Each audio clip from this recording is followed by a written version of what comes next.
Jangan lupa untuk subscribe dan nyalakan lonceng notifikasinya.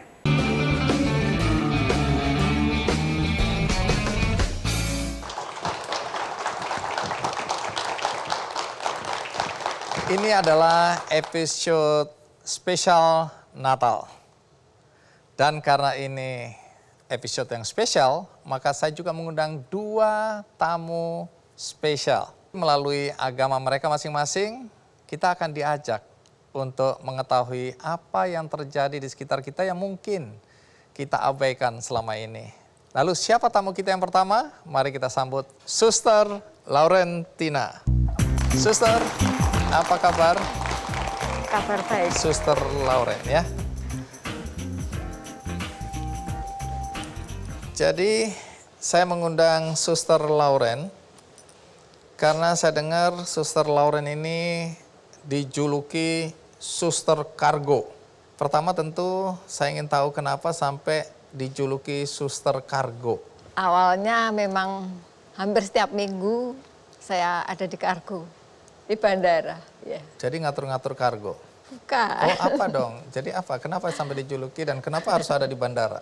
Karena saya seringkali mengurus para pekerja migran yang sudah meninggal. Dan itu lewat kargo Bandara El Tari, Kupang. Itu artinya kargo untuk jenazah? Ya. Jenazah tenaga kerja Indonesia atau tenaga kerja wanita kita yang datang dari mana ini? Dari Malaysia. Malaysia dan atau dari luar negeri ya? juga, ya. Baik, ini ada konteksnya dengan human trafficking misalnya? Ya, para pekerja migran yang meninggal itu penyebabnya ada beberapa faktor ya. Ada mengalami kekerasan, juga mengalami kecelakaan kerja dan sakit ya. Nah awal mulanya bagaimana kok bisa ada urusan dengan kargo jenazah dari tenaga kerja kita yang meninggal di luar negeri? Awalnya itu saya memang ada tugas dari kongregasi untuk anti human trafficking, pastoral anti human trafficking di Kupang. Nah, kemudian ternyata ketika saya sudah tiba di Kupang, banyak juga kasus-kasus human trafficking yang meninggal dunia. Dan ketika di kargo, karena banyak yang identitas tidak jelas karena non-prosedural, jadi mereka awal-awalnya ada jenazah yang tidak jelas alamatnya. Kemudian beberapa kali juga terlantar di kargo itu. Nah kalau suster tadi bilang non-prosedural, Ya. itu artinya ilegal? Ya. Apa banyak yang seperti itu? Banyak sekali, hampir setiap jenazah yang kami urus itu banyak yang non-prosedural. Nah kalau boleh tahu, ini kan kejadiannya berulang-ulang, tapi berulang-ulang pula TKI, TKW kita dikirim secara ilegal ke berbagai negara. Apa yang terjadi sebenarnya? Kalau Anda sekarang di Kupang ya, Ya. di NTT, Ya.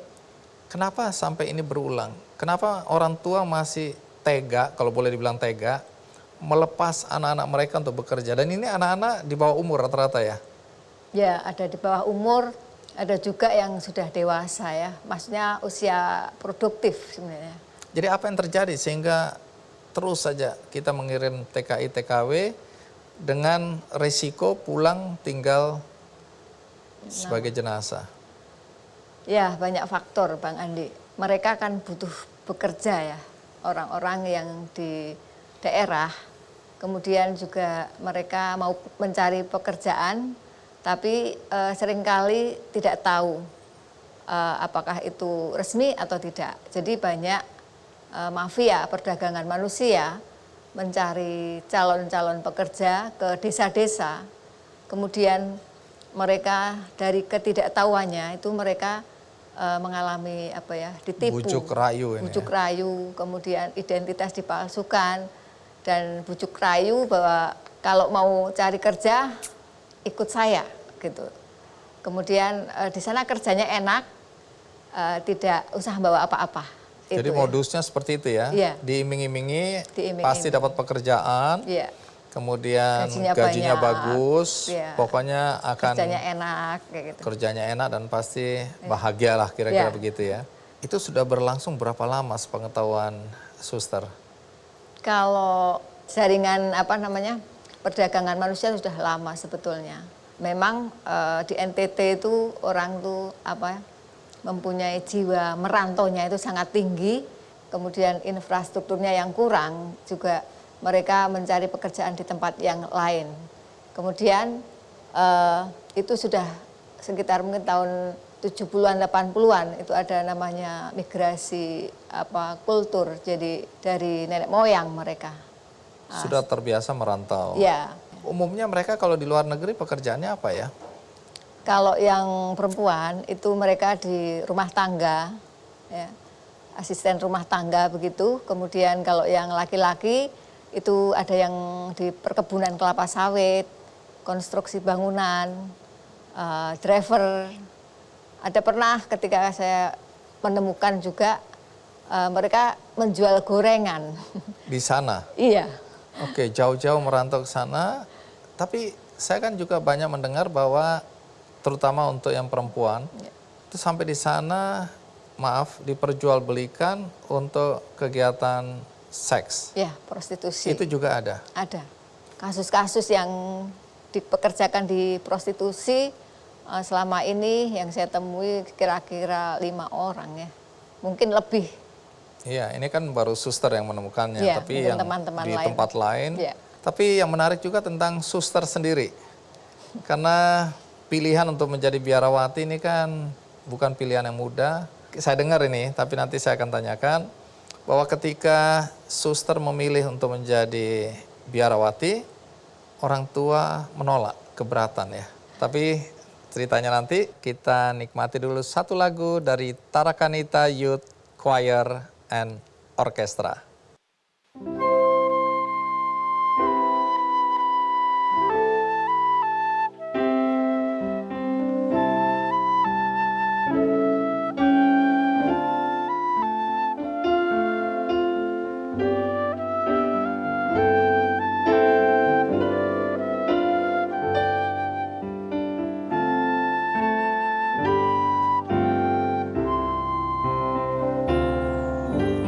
Jika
saya kira kamu mau minta izin menikah. Ternyata tetap dari dulu permintaan kamu mau masuk biara, masuk biara.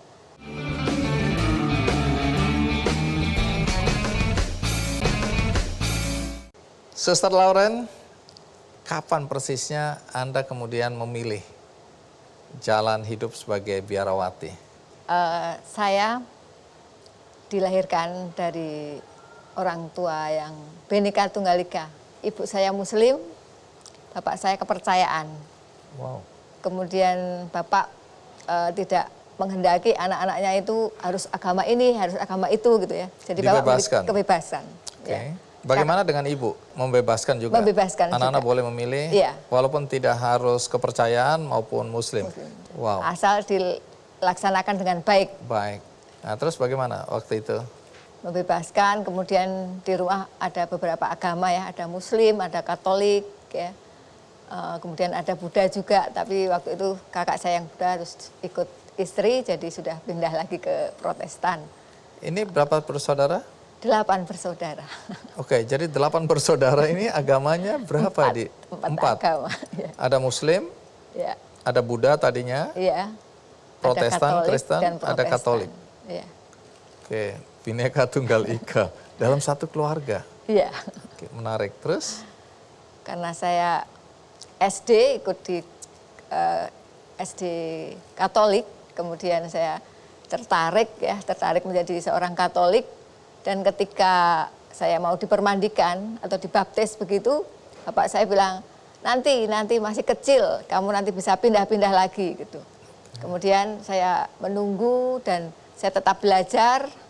Akhirnya saya kelas 2 SMP itu saya baru dipermandikan. Jadi waktu itu masih remaja, itu memilih masuk Katolik. Ya. Tapi belum sampai keputusan menjadi Masuk suster. biara, belum. Oke. Jadi waktu remaja akhirnya bilang aku mau masuk Katolik dan dibaptis. Nah, kapan persisnya kemudian suster menentukan aku memutuskan untuk menjadi biarawati? Saya setelah aktif di gereja ya, waktu itu aktif di gereja, saya kemudian kunjungan ke salah satu biara di kota saya, kota Temanggung. Itu saya melihat para rahib-rahib itu yang sudah sepuh, kemudian banyak yang meninggal. Terus hati saya tuh berkata, nanti siapa ya yang akan menggantikan mereka gitu. Itu awalnya panggilan saya.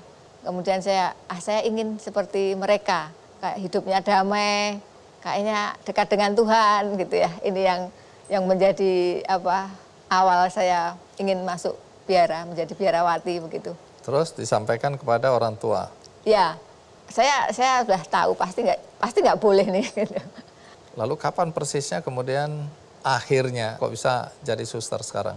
Butuh waktu lama ya. Setelah selesai sekolah saya bekerja, kemudian saya juga sudah punya penghasilan gitu ya. Tapi kok ada sesuatu yang kurang pada diri saya ketika itu ya. Saya mencoba minta izin lagi, saya telepon bapak ya, Pak saya mau bicara serius sekarang ini. Gitu. Terus saya pulang ke rumah dan saya minta izin bapak itu untuk masuk biara. Nah, lalu reaksi bapak bagaimana waktu itu? Top sampai di situ dulu. Ya. Nanti kita ingin tahu apa reaksi bapak hari itu. Sekarang kita lihat dulu tayangan berikut ini.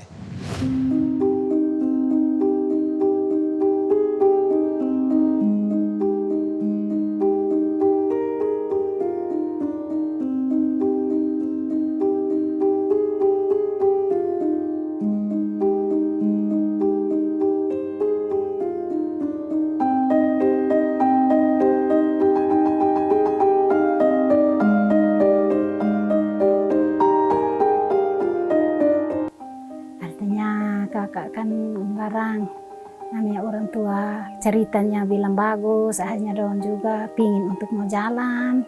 Jadi ketemu orang tua ini juga mau bilang apa. Dengan kata orang tua punya kekurangan, anak-anak juga senang ikut orang lain untuk mau jalan. Akhirnya orang juga mau ikut jalan ya, terpaksa kita kasih. dikasih izin. Terus sampai dapat kabar di mama kecil, dong bilang Francisca ada sakit. Biasa dari sini minta kalau memang sakit suruh pulang dulu. Nah, suruh pulang dulu. Kalau memang dia sudah sembuh baru mau kembali ya kembali. Soalnya juga intinya suruh dia pulang dulu. Nah, karena sakit di sana kalau kosong ilegal semua begini, mau berobat di mana? Mau berobat di mana? Tapi tipe mama kecil dong bilang iya sampai putus napas di sana.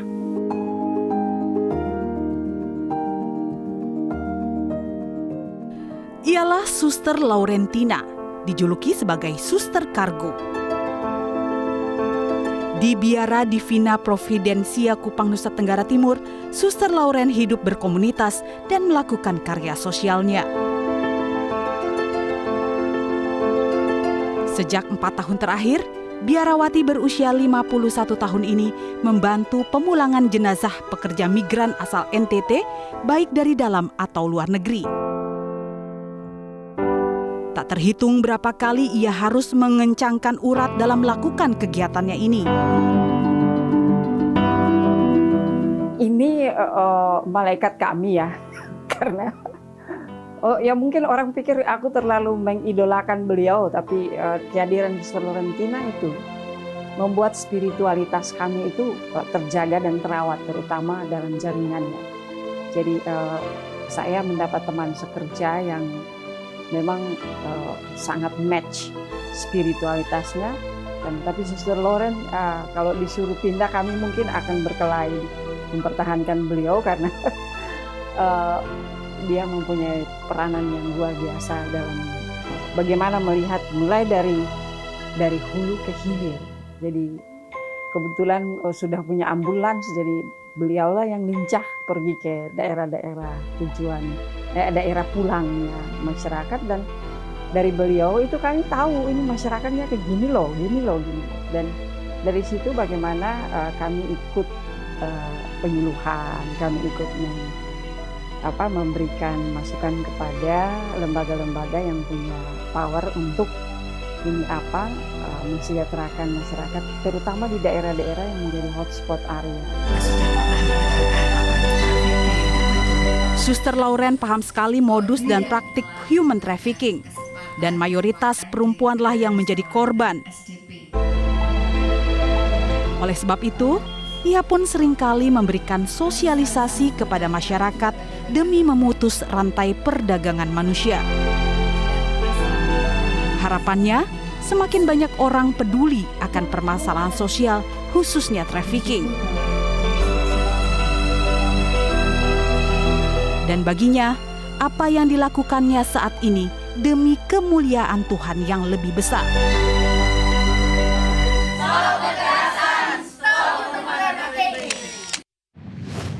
Kita kembali ke cerita tentang keputusan suster ya menjadi biarawati.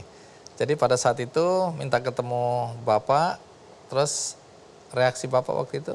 Bapak bilang, nggak marah sih, tapi cuman mengatakan, saya kira kamu mau minta izin menikah. Ternyata tetap dari dulu permintaan kamu mau masuk biara.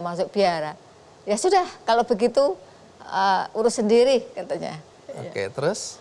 Ya, tapi saya sudah siap konsekuensi dan resikonya.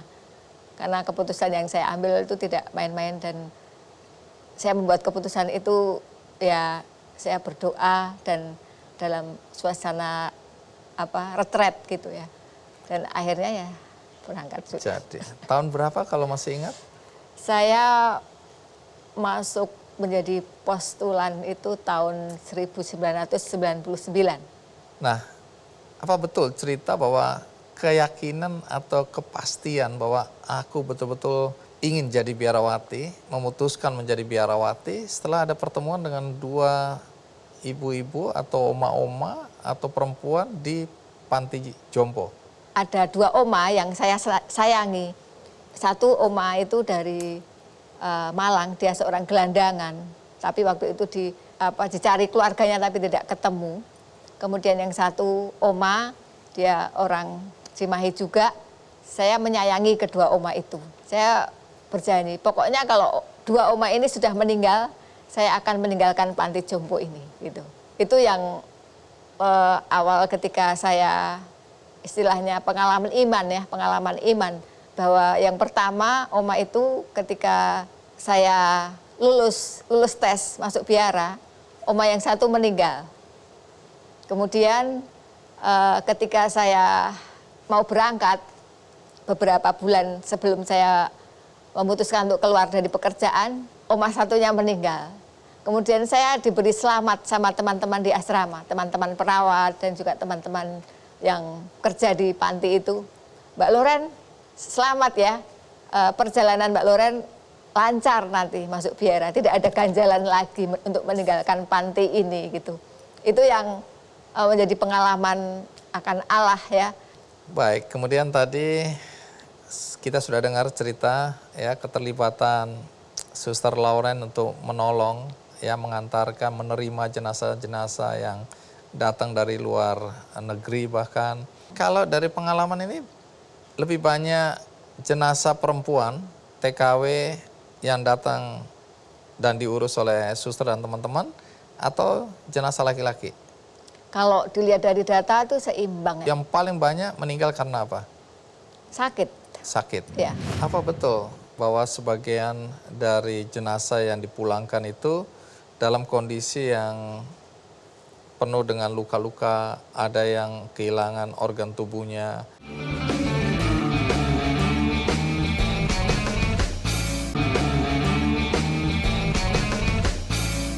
Terima kasih Anda masih bersama saya dan tamu istimewanya masih Suster Lauren Tina. Apakah banyak jenazah yang ditangani atau diurus oleh teman-teman dari tim kargo ini yang betul-betul nggak jelas alamatnya? Kalau yang jenazah biasanya namanya jelas ya, tapi cuman kalau kadang-kadang dipalsukan datanya, ini yang kadang-kadang misalnya dari keluarga lapor namanya Maria misalnya. Kemudian jenazahnya itu namanya Suryani gitu ya, pernah itu kejadian. Makanya kadang-kadang cross check dengan keluarga, kemudian foto, biasanya foto yang membantu apakah biasanya saya kontak dulu dengan keluarga, terus baru saya kirim ke teman-teman di Kuala Lumpur. Ini yang sering kami lakukan. Apa betul bahwa sebagian dari jenazah yang dipulangkan itu dalam kondisi yang penuh dengan luka-luka, ada yang kehilangan organ tubuhnya, dan ada yang sudah membusuk, betul itu? Tidak semua, tapi pernah mengalami atau menerima kasus-kasus seperti itu. Proses. Kalau tadi saya sebutkan ada organ tubuh yang tidak lengkap lagi, tidak utuh, itu maksudnya apa ya? Memang dulu awal-awal itu memang banyak kasus organ tubuh yang tidak utuh. Jadi mereka diotopsi. Tapi otopsi ini memang ada yang baik, maksudnya dalam artian benar, dia sesuai dengan prosedur, tapi ada yang otopsinya ngawur begitu ya. Jadi pernah ada mau mencari penyebab kematiannya apa. Yang awal-awalnya itu ada organ-organ tubuh memang yang diambil. Organ tubuh di dalam tubuh ya? Ya, kita ginjal, tahu ada banyak jual beli mata, ya, ginjal ya. ya. Ya, awal-awal dulu seperti itu. Oh. Nah, omong-omong lalu dana untuk mengantar, dana untuk mengurus ini biasanya dapat dari mana? Memang kalau yang ada dokumen dari KBRI, itu saya biasanya mengetuk untuk kantor BB2MI, karena ini urusan negara. Awal-awalnya memang agak susah ya, karena waktu itu kami di kargo itu kadang-kadang belum diakui bahwa ini pelayanan yang penting begitu. Jadi kadang-kadang saya di kargo itu dianggap kurang kerjaan, cari nama, kayak gitu tuh. Jadi ternyata setelah berjalan baik dan juga banyak orang tertolong, akhirnya kantor BP2MI juga merangkul kami. Tapi ketika ada kasus yang jenazah itu tidak ada yang bertanggung jawab, dan itu waktu itu posisi masih di Malaysia, ya kami mengetuk hati para donatur. Supaya jenazah itu bisa dipulangkan sampai ke rumah keluarganya. Iya. Tadi kalau kumpul-kumpul dengan ibu-ibu tadi, kan suster presentasi. Iya. Biasanya apa yang disampaikan kepada ibu-ibu di sana? yang saya sampaikan ya itu memberikan edukasi pada ibu-ibu dan juga biasanya ke sekolah-sekolah, karena ini juga anak-anak sekolah rentan ya, ketika dia mau mencari pekerjaan begitu ya. Jadi saya mengatakan bahwa di dalam sosialisasi itu bagaimana cara migrasi yang benar, cari pekerjaan yang benar, jangan mudah ditipu orang. Kemudian kalau misalnya ada masalah, tolong menghubungi orang-orang yang dipercaya. Ketika mereka mau bekerja, itu juga paling tidak kepala desa tahu. Karena sementara ini mereka jalan tikus istilahnya. Tidak tahu-tahu sudah di Malaysia ada masalah, kepala desa baru tahu, bupati baru tahu. Itu mereka banyak yang jalan. Nah, Suster, karena ini hari Natal, boleh sampaikan pesan Natal buat siapapun yang menonton acara ini, sesuatu yang ingin Anda sampaikan berkaitan dengan pengalaman perjalanan pelayanan Suster selama ini. Pesan Natal itu bagi saya dan juga bagi kita semua adalah kehadiran, ya. Baik kehadiran kita di keluarga, kehadiran kita di masyarakat, dan juga kehadiran Allah sendiri di dunia ini untuk memberikan damai sejahtera pada umat manusia. Dan terutama saya menghendaki juga kehadiran pemerintah untuk para pekerja migran dimanapun mereka butuh kehadiran pemerintah untuk menemani, melindungi mereka.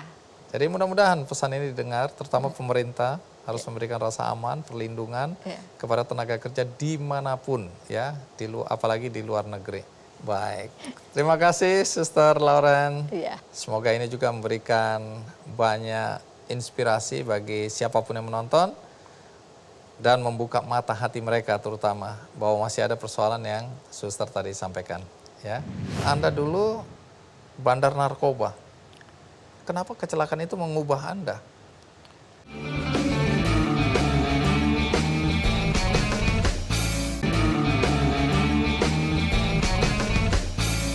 Pendeta yang satu ini melayani komunitas yang tidak biasa, yaitu kaum lesbian, gay, transgender, dan bisex, juga transpuan. Dan dengar-dengar dulu kehidupannya juga gelap gulita, karena dia dulu adalah bandar narkoba. Siapa dia? Mari kita sambut Yoni Kenaya. Pak Pendeta, apa kabar? Baik. Terima kasih sudah hadir di acara Ki Candy. Silakan duduk. Pak Yoni, Anda berasal dari mana? Sumatera Selatan. Sumatera Selatan. Pulau Bangka. Sekarang ini melayani di mana sebagai pendeta? Ya, saya melayani di LGBT Surabaya. Oke. Jadi sekarang di Surabaya. Jadi sudah berapa lama jadi pendeta?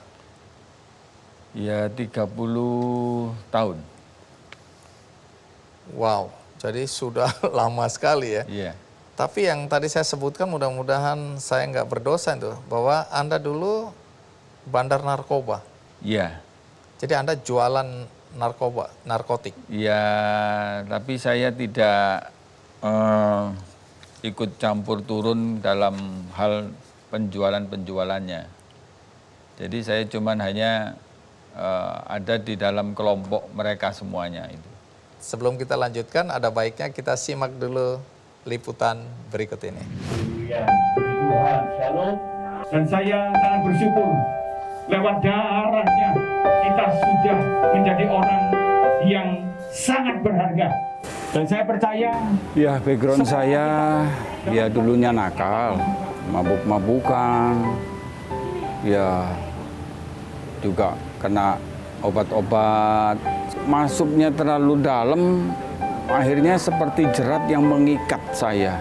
Karena waktu kecelakaan yang memang membuat saya kronis sekali, ya, kepala saya, ini ada beberapa yang putus saraf kepala saya, kecelakaan, dan cairan otak keluar, medis sudah nggak bisa apa-apa. Ya, akhirnya saya di situ mendapatkan ada seorang ibu yang dia bercerita tentang kasih Tuhan, padahal saya nggak menyukai itu. Dan dia mengajak saya berdoa. Rasanya saya dibimbing, dituntun. Nah, begitu lidah saya memanggil Tuhan, mengundang Tuhan, semuanya yang dia ucapkan, begitu kata penutup amin, saya mendapat satu berkat yang luar biasa, yang boleh menyentuh hati saya yang paling dalam. Dan itulah obat yang saya cari sebetulnya ini. Itu saya diundang salah satu persekutuan doa dan saya berbicara di situ, dan di situ ada waria. Nah, yang datang ini Bunda. Tahu-tahu Bunda ini telepon. Pak, kami dari persekutuan waria Humuge waktu dulu. Ayo Pak, mohon Pak, jadi berkat di tempat kami. Nah, itu saya datang di sana. Ngapain sih ke situ? Ngapain? Ya, mereka sakit penyakit, HIV, AIDS semuanya. Tapi ketika saya masuk di tempat mereka, kelompok mereka, sepertinya ada yang berbicara di dalam hati saya. Pak Yoni melayani di LGBT tanpa satu sen pun PK atau persembahan kasih. Justru Pak Yoni ini korban banyak. Korban untuk makannya, untuk anak-anak kalau pulang itu dapat bingkisan kue kaleng, bingkisan roti, dan sebagainya. Betul-betul tulus melayani. Tidak ada motivasi apa-apa. Pak Yoni bisa melayani di PD LGBT, yaitu Persekutuan Hidup Damai dan Kudus itu, ya selama-lamanya. Selama-lamanya sudah. Jangan diganti lainnya lagi, tidak ada sudah. Waktu itu kalau saya sih menolak ya, karena satu stigma negatif dari orang-orang, iya. Terus akhirnya setelah saya dikasih tahu sama Pak Yoni gimana gitu, terus akhirnya saya menyetujui.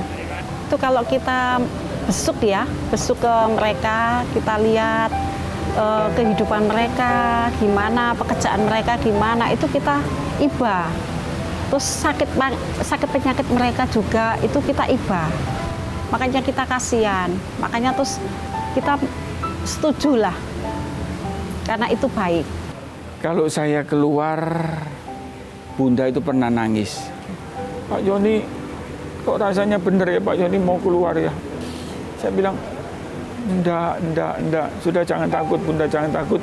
Saya bersama Bunda, saya bantu LGBT Surabaya, saya bantu semuanya ini. Nah itulah sehingga saya, ya mungkin seumur hidup saya, mungkin nggak ada kata berhenti, nggak ada kata untuk keluar, nggak ada kata ini, sampai garis finish saya masuk. Kalau Tuhan mau panggil saya, ya sudah selesai. Satu jiwa bertobat, malaikat di surga bersuka cita. Target kita yaitu untuk keselamatan mereka, hidup mereka tidak sia-sia. Nah itulah yang membuat saya menyalah lagi kasih Tuhan di dalam hidup saya untuk boleh berada dengan mereka yang nggak tahu rencana Tuhan sampai kapan dalam hidup saya. Itu. Kok bisa Anda memilih atau memutuskan melayani ya kaum LGBT ini?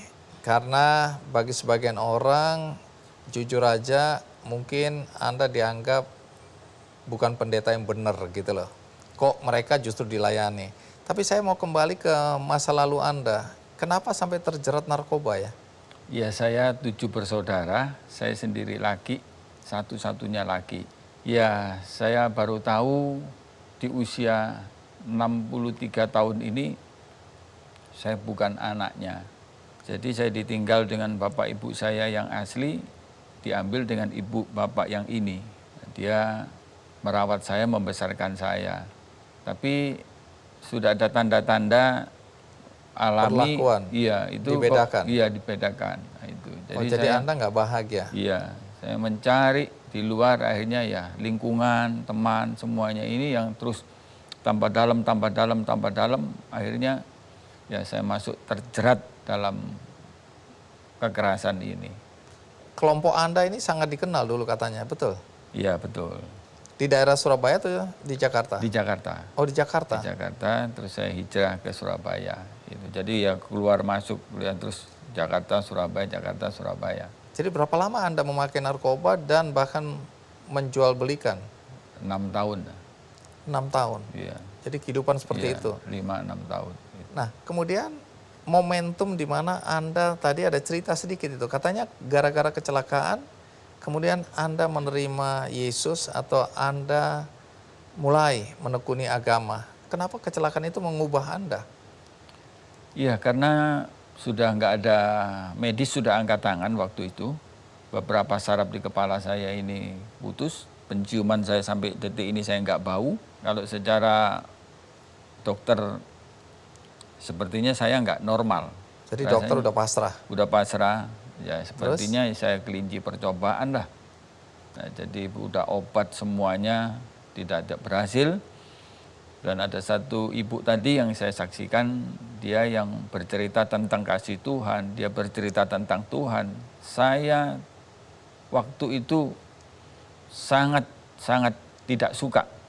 Tapi tunggu dulu, katanya Anda dalam posisi koma. Waktu ibu itu datang, Anda punya kesadaran? Saya sudah sadar waktu itu. Oh, sudah sadar. Jadi sudah Anda sadar. sempat koma berapa lama akibat kecelakaan itu? Ya cukup lama, kira 5 bulan. 5 bulan? 5 bulan Dalam keadaan koma? Koma, iya. Itu. Saya dengar bahkan mahasiswa kedokteran sudah mau menjadikan tanda kutip ya, tubuh Anda sebagai apa? Untuk praktek. Iya, praktek untuk skripsi. Karena dikira udah ini udah koma begini, udah nggak akan kemana-mana. 5 bulan 5 lamanya. Bulan, iya. Akhirnya ibu ini yang mendekati saya, dia cerita tentang kasih Tuhan. Dia cerita tentang semua pertolongan Tuhan. Saya pikir, wah, saya sangat tidak percaya sekali. Jadi omongan-omongan dia ini membuat Anda jengkel sebenarnya ya? Iya. Anda nggak percaya? Iya, dia bilang, saya heran dia kok tahu dosa-dosa saya semua. Tapi terus dia kejar saya, ayo, pertolongan Tuhan itu, mujizat Tuhan itu, kuasa Tuhan itu akan terjadi bagi kamu. Jadi ibu ini datang tiba-tiba begitu aja? Ya, saya ini tahu. wujud fisik manusia beneran kan? Beneran manusia. Bukan penampakan? Bukan penampakan. Oh, dia datang kemudian dia melayani Anda ya? Dia tahu saya nggak bisa doa, saya belum jadi anak Tuhan, orang Kristen, dia tahu. Gitu. Nah, akhirnya saya diajak dia berdoa, dia bilang ikuti doa saya aja. Saya ikuti doa dia, setelah saya mengundang Tuhan, saya mengundang kasih Tuhan dalam hidup saya, ampuni dosa saya, semuanya ini. Begitu ibu ini kata amin, saya ikut amin. Langsung seperti saya dapat sesuatu. Apa? Kondisi Anda pulih? Sukacita sekali. Akhirnya ibu ini saya nggak tahu pergi kemana lagi. Saya mau cari dokternya, saya mau ngomong, Tuhan Yesus sembuhkan saya. Nah setelah dokternya, wah ini kok Tuhan Yesus, wah halusinasi ini. Akhirnya saya diperiksa, semuanya nihil. Jadi Anda sembuh? Sembuh. Hari itu juga? Sembuh. Dokter nggak percaya? Nggak percaya, cara nota saya berhenti langsung. Jadi Anda tahu siapa ibu ini? Saya pikir ibu ini lagi mungkin tim besuk waktu itu. Pagi jam 5. Oh ini kejadiannya jam 5 pagi? Iya. Ketika saya pulang, saya cuma tanya, Tuhan mana ibu ini? Saya mau ngomong terima kasih sama ibu ini. Seperti ada yang berkata dalam hati saya waktu itu, ada yang ngomong dalam hati saya. Ya, ibu itu adalah seorang malaikat yang aku utus ke rumah sakit. Setelah kamu lari cari dokter, ibu ini sudah tidak saya jumpai lagi. Ibu ini kembali. Wah, saya nangis. Saya berlutut di depan rumah. Saya katakan, aku mau ikut kamu Tuhan. Setelah besok paginya saya lari ke gereja, saya sembah sujud di depan salib. Saya cuma katakan, aku mau ikut kamu. Dan saat itu Anda menerima Yesus? Iya. Baik, nanti setelah ini cerita ya, bagaimana kemudian, walaupun tadi sepintas kita udah dengar, bagaimana kemudian Anda akhirnya terpanggil untuk melayani kaum LGBT ya.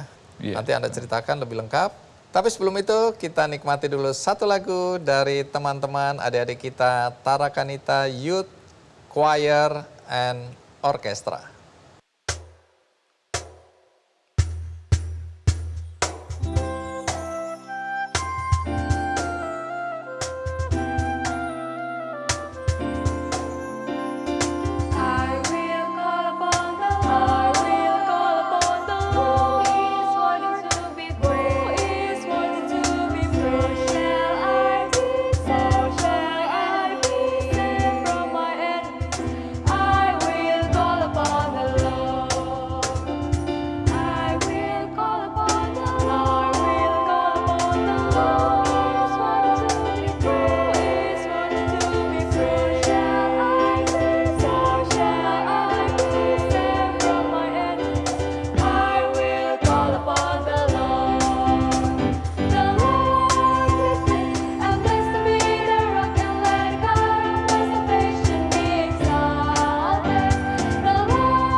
setelah dia operasi kelamin, terus dia bertanya dengan saya, Pak, kalau saya dipanggil Tuhan, apakah saya masuk surga, Pak?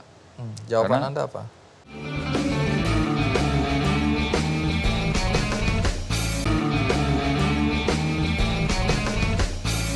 Pendeta Yoni, tadi Anda sudah cerita sedikit pertemuan dengan salah satu di antara teman-teman LGBT itu yang ingin dilayani juga.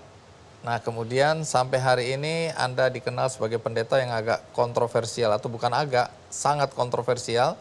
Itu benar itu tadi. Bagaimana ceritanya sampai Anda melayani mereka dan terpanggil untuk terus sampai hari ini? Sepertinya banyak tantangan yang saya hadapi dari keluarga, istri, anak-anak juga semua menentang.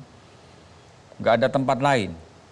Ngapain Papa ke sana? Ketika saya melihat mereka, pertama kali saya diundang, ketika saya sampaikan firman Tuhan simpel sekali. Karena mereka pengetahuan pendidikan yang sangat minim sekali. Saya lihat wajah mereka itu haus. Mereka butuh siraman rohani. Tapi tidak ada sosok yang mau datang ke kelompok mereka, yang mau menjadi satu dengan mereka, yang mau berbagi kasih dengan mereka. Itu nggak ada. Pendeta pun, gereja pun semuanya menutup diri, menutup pintu. Jadi mereka nggak mendapatkan sesuatu. Nah, ketika saya ada di sana dan mereka mengajak saya, ayo Pak Yoni, kami cari orang bukan waria. Saya juga kena imbasnya. Kalau Pak Yoni bukan mantan waria, tidak mungkin melayani waria. Oh, jadi ada tudingan seperti itu? Iya. Oke, terus? Juga bukan waria aja, homo itu. Itu gay. Anda juga dicap seperti itu? Iya. Jadi saya sempat kaget ya, tapi saya sudah ada di tengah-tengah mereka. Nggak mungkin saya akan meninggalkan mereka seperti itu. Saya nggak datang 2 kali aja, mereka udah merasa kehilangan saya. Nah, ini berapa banyak? Kalau tadi kita lihat itu di ruangan mana? Itu ada tempat? Disebut gereja atau apa? Bukan gereja, rumah. Rumah yang difungsikan. Yang Bunda Handayani ini setelah dia operasi kelamin, terus dia bertanya dengan saya, Pak, kalau saya dipanggil Tuhan, apakah saya masuk surga, Pak? Jawaban Karena Anda apa? Saya, waduh, buku primbon yang mana ini? Saya harus jawab ini. Waduh, secara kitab suci pun nggak ada ini. Saya dapat hikmat dari Tuhan. Kamu berani bayar harganya. Apa harganya? Rumahmu, terus salonmu, usiamu, berani kamu kasihkan Tuhan. Langsung dia kasih tangan saya. Saya berani Pak Yoni. Sampai detik ini. Kalau jadi itu rumahnya Bunda Handayani? Iya. Yang digunakan untuk beribadah? Ada berapa orang yang ada di situ LGBT ini yang dilayani oleh Pendeta Yoni? Sebelum pandemi, ya 100 lebih, 85, sekitar 90, itu kumpul dari Jombang, dari Tulungagung, Blitar, iya, Malang, dan sekitarnya kita sampai ke 33 provinsi. Apa yang biasa Pak Yoni sampaikan dalam khotbah-khotbah atau nasihat-nasihat kepada mereka? Apa biasa yang disampaikan?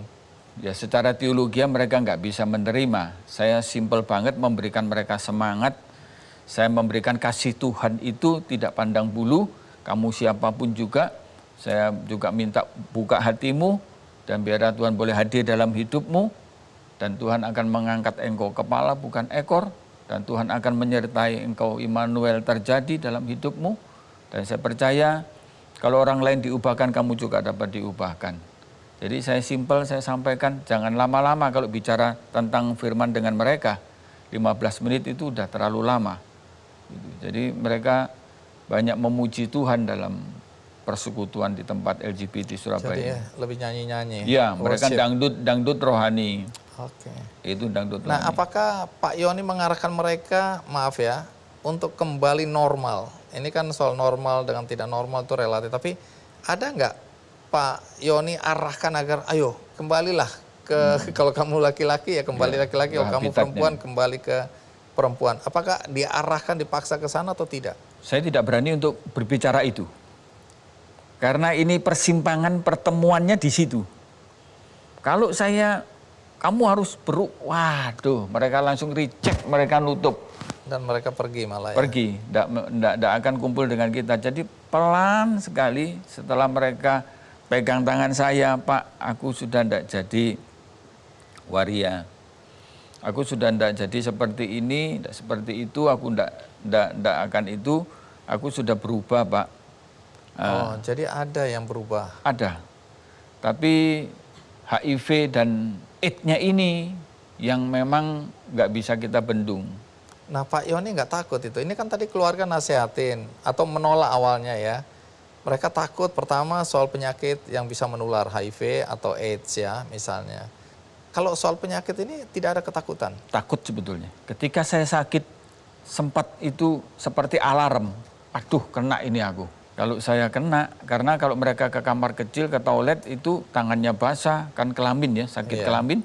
Mereka jabatan tangan dengan saya stadium 1 Pak, saya awal HIV Pak. Aduh, jadi tangan saya ini jangan pegang apa-apa. Jadi saya sangat aplos dengan mereka dan juga merangkul, memeluk mereka semuanya.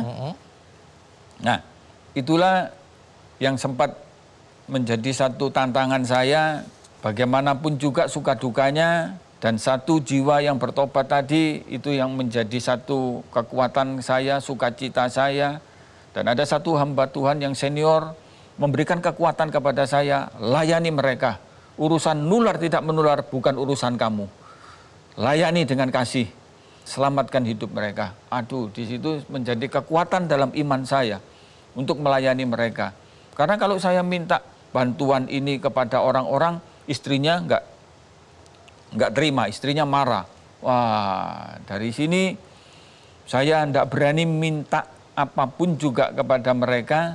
Ya, ada anak didik saya yang mereka masih muda belia, tapi mereka transfer ke saya, mereka kasih berkat saya untuk sembako, uang transport, dan lain sebagainya. Tidak ada orang yang peduli dengan mereka. Menyapa pun, mengajak untuk semuanya ini nggak ada. Dan juga banyak mereka yang lihat, wah ada transpuan di sini, di gereja sini.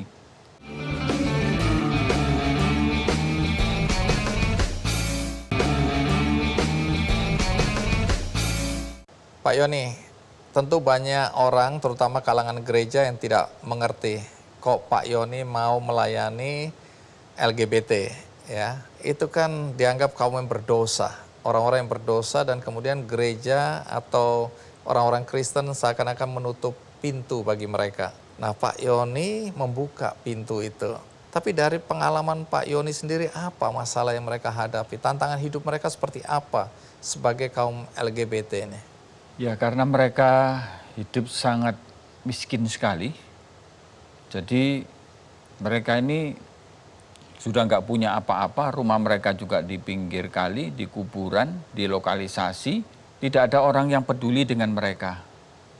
Tidak ada yang peduli kasih dengan mereka. Menyapa pun, mengajak untuk semuanya ini nggak ada. Mereka pun tidak berani mendekat ke gereja. Dan juga banyak mereka yang lihat, wah ada transpuan di sini, di gereja sini. Mereka ada jadi penolakan. Iya, jadi ada penolakan, ada sorotan semua melihat dia. Saya terpanggil dan saya melihat semua, bahkan pendeta-pendeta ngomong dengan saya, waduh Pak, nggak ada tempat lain Pak. Kok Bapak mau ke situ? Pak, ingat kalau Bapak ke situ semuanya, Bapak harus keluar biaya dan semuanya ini, harus kasih makan, kasih sembako dan lain sebagainya. Ya, akhirnya saya terus dicecar seperti itu. Nah, mereka belum lihat sesungguhnya bahwa rumah mereka itu semua ya siap digusur dan lain sebagainya. Ada yang sudah tulang kulit. Bundanya ini bilang, cepat Pak Yoni, dia belum dibaptis, dia belum diserahkan kepada Tuhan. Oh, ini dalam kondisi mau meninggal? Iya, mau meninggal. Sekarat udah di pinggir kali rumah mereka. Ya akhirnya saya serahkan Tuhan, saya baptis dia semuanya. Ya, tidak lama Tuhan panggil dia pulang. Jadi sampai memang segitunya? Iya, itu. Jadi kan Anda pernah dituduh, ini motifnya apa ini? Ada yang menganggap motif ekonomi, Anda mengambil keuntungan dari pelayanan seperti itu. Tapi kalau lihat cerita seperti ini nggak masuk akal. Karena yang Anda layani justru saudara-saudara kita yang hidup dalam kemiskinan ini ya. Iya. Jadi beberapa ada orang yang ya mereka ya gampang aja ceplos-ceplos. Dan kita udah tahu kalau mereka yang datang dari apapun bentuknya tidak boleh mengambil foto di dalam kelompok LGBT Surabaya ini. Foto kita dijual, Bang Andi. Oh, dijual Saya pelayanan ini. Mereka dapat sumbangannya nggak kasihkan ke kita. Oh, jadi cuma numpang foto-foto, iya. kemudian mereka minta sumbangan. Mereka Oh, itu pernah begitu? Pernah. Mereka mengakui ini aku pelayanan udah di sini. Tapi ketika saya ketemu orangnya, loh Pak Yoni, aku udah kirim berkat. Loh, mana? Kita tidak terima. Jadi jahat juga ya, ada orang yang memanfaatkan. Memanfaatkan, saya langsung sama Bunda ngomong, siapapun orangnya tidak boleh ambil foto. Stop, kita udah diperdagangkan, kita dijual belikan. Tidak semudah membalik tangan Bang Andi untuk mereka-mereka ini semuanya. Dan saya ada berkat, dikasih orang berkat, saya belikan sabun, odol, sikat gigi, sampo, semuanya. Ketika mereka di trotoar, saya lihat sabunnya yang dipegang satunya warna merah, ini warna hijau. Mereka tukar, coba yang kamu warna baunya apa? Mereka tukar sabunnya, mereka bau. Jadi sabun aja berarti betul bagi mereka. Saya lihat nangis ya Bang Andi. Saya lihat, aduh odolnya dimasukin mulutnya, dirasa-rasain. Aduh, di situ saya tahu mereka ya sangat membutuhkan uluran tangan, uluran kasih, perhatian, dan semuanya bagi mereka. Mereka bukan binatang. Mereka juga bilang, kenapa aku dilahirkan seperti ini? Mereka tidak mengharapkan seperti itu.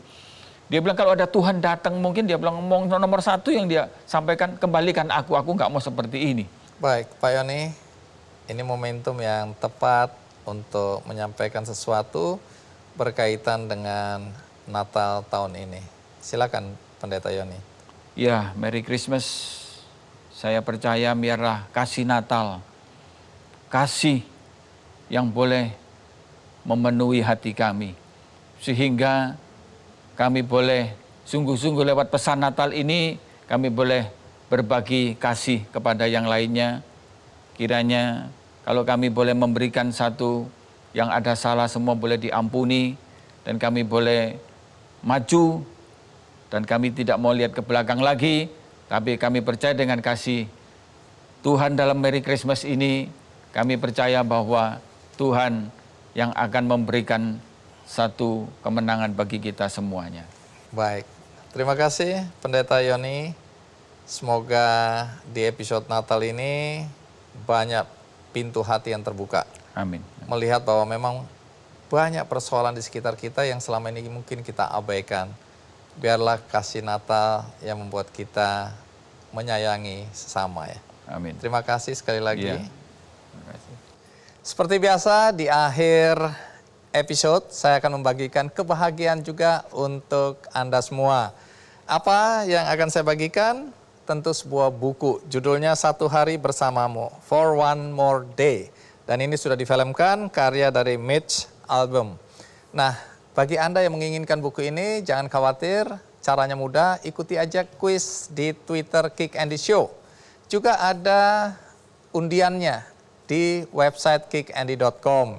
Bagi Anda yang baru saja mengikuti dari tengah, tidak dari awal, jangan khawatir juga, karena ini akan ditayang ulang di metrotvnews.com. Bagi Anda yang biasanya nonton di YouTube, ada juga cuplikannya di channel YouTube Kick Andy Show. Dan seperti biasa, di momentum yang spesial ini, di hari yang suci ini, saya ingin berbagi juga cerita kebaikan berkaitan dengan kolaborasi kebaikan yang terjadi di masyarakat. Dan hari ini ceritanya adalah berkaitan dengan kolaborasi antara Amazon Web Services dengan benihbaik.com. Untuk itu saya minta Mas Gunawan Susanto untuk tampil di panggung. Mas Gunawan, terima kasih. Makasih Mas Andi. Sudah hadir di acara Kick Andy. Dan untuk itu saya juga mengundang Ibu Anggit Harnowo dari Benih Baik untuk naik ke panggung. Ada cerita tentang kebaikan yang terjadi yang selama ini di tengah pandemi justru meningkat. Iya, apa kabar? Nah, kalau boleh tahu, kolaborasi kebaikan antara AWS juga disebut AWS ya? Iya, AWS Mas Andi. Dengan Benih Baik itu apa? Ya, di AWS itu kami selalu bangga untuk bisa serving banyak startup-startup, founder-founder yang punya ide-ide besar untuk bagaimana menyelesaikan masalah dan problem di Indonesia terutama. Nah, tentunya dengan terinspirasi dari apa yang dikerjakan sama Mbak Anggit, kami selalu siap untuk memberikan dukungan berupa teknologi, akses kepada teknologinya, akses kepada tim yang untuk bisa membuat arsitektur dari benih baik agar bisa scale, tapi juga keterbatasan dengan biasanya startup-startup awal itu adalah kan pada saat awal belum bisa sustain, makanya kami biasanya memberikan dukungan kredit untuk para startup ini, terutama startup-startup yang terpilih dan punya aspirasi dan bisa manfaat besar di masyarakat untuk bisa di tahun-tahun pertamanya itu nggak terbebankan oleh biaya. Oke, jadi apa manfaatnya untuk Benih Baik? Oke, jadi terima kasih Mas Gun dan AWS. Kami selama 2 tahun ini diberikan kredit penggunaan server dan juga services yang ada di situ secara gratis. Kira-kira cukup besar jumlahnya, sekitar $100.000 yang itu menurut kami sangat membantu pada saat kami mengembangkan sistem kami. Jadi sekarang kita masih gunakan dan itu cukup membantu Mas Gun. Jadi cukup atau sangat? Sangat membantu tentunya karena kita nomor satu kita tidak perlu mengeluarkan biaya untuk server yang itu sangat vital bagi kami, dan yang kedua juga layanan AWS yang lainnya. Gitu. Baik, dan banyak tips ya untuk meningkatkan kualitas layanan dari Benih Baik kepada masyarakat, dan Betul. ini sangat berarti. Dan kalau gitu simbolis dulu diserahkan, silakan bantuan dari AWS untuk Benih Baik guna membantu pelayanan kepada masyarakat. Nah, harapannya apa, Mas Gun? Dengan bantuan yang diberikan ini. Agar dengan bantuan ini akan bisa membuat Benih Baik bisa terus menyebarkan kebaikan buat Indonesia, membantu lebih banyak masyarakat luas, dan juga tentunya kami sebagai penyedia layanan komputasi awannya, cloud computing, bisa memberikan peranan dalam pertumbuhannya Benih Baik, dan selain itu juga moga-moga bisa memberikan inspirasi buat founder-founder yang lain yang punya mimpi besar untuk bagaimana membantu Indonesia. Kami siap mendukung. Baik, sekali lagi terima kasih untuk dukungannya, untuk kolaborasi kebaikan, dan semoga ini memberikan manfaat sebesar-besarnya untuk masyarakat Indonesia. Terima kasih. Terima kasih, Mas Gun. Ya. Dan bagi Anda yang juga ingin berbuat baik untuk siapa saja, Anda bisa mengikuti program penggalangan dana dengan tagline Christmas Gift for Happiness yang diselenggarakan oleh komunitas yang on top untuk membantu anak-anak di 24 kota. Caranya bagaimana? Mudah sekali. Anda tinggal klik benihbaik.com, cari penggalangan dana yang diinisiasi oleh teman-teman komunitas yang on top. Ayo, mari berbuat baik selagi masih ada kesempatan. Tentu tidak akan sempurna kalau episode spesial Natal ini tidak ditutup dengan lagu Natal. Untuk itu, kembali saya panggil Christina Ika Maheni. Terima kasih tadi udah tampil bersama adik-adikku tercinta. Terima kasih juga Bang Andi sudah diundang. Ya, dengan senang hati. Ika, kita udah nonton tadi penampilan adik-adik kita ya dari awal acara, dan ini adalah penampilan pamungkas ya di ujung episode kali ini. Nah, boleh tahu teman-teman dari Tarakanita Youth Choir and Orchestra ini sudah berapa tahun lamanya? Baik. Untuk Tarakanita Youth Choir and Orchestra ini baru diberi nama 1 tahun yang lalu. Tetapi sebenarnya setiap unit-unit sekolah Tarakanita, kebetulan ini di Tangerang, itu sudah memiliki kelompok musik atau kelompok seni tersendiri. Sehingga dikumpulkan jadi satu untuk jadi satu kumpulan menyambut 25 tahun Yayasan Tarakanita Tangerang waktu itu. Sehingga namanya baru 1 tahun, tapi kegiatannya sudah lama sekali. Prestasi apa aja yang sudah pernah diperoleh oleh choir ini? Iya, karena ini choir gabungan, tentunya kemarin ada konser amal, ya, konser amal, kemudian juga ada 25 tahun konser, ya, World Virtual Choir Festival, seperti itu. Oke, dengar-dengar choir ini juga suka menggalang dana untuk membantu ya. Betul. Biasanya bantuannya untuk apa? Dan kali ini katanya ada penggalangan dana juga ya? Betul. Nah, kebetulan untuk yang Tarakanita, SMP Tarakanita Gading Serpong, ada konser amal ya setiap setahun sekali menggalang dana untuk panti asuhan, untuk teman-teman dan tempat-tempat yang memang membutuhkan. Nah, seperti kebanyakan memang di ke panti asuhan. Dan dengar-dengar tahun ini untuk Semeru. Semeru. Semeru. Untuk saudara-saudara kita di sana Iya, ya. betul. Baik, jadi suaranya indah, perbuatannya juga baik ya. Amin, terima kasih. Udah nggak sabar pasti penonton. Bagaimana kalau kita langsung aja? Lagunya apa kali ini? We wish you Merry Christmas. Merry Christmas adik-adikku. Merry Christmas semua yang nonton. Silakan.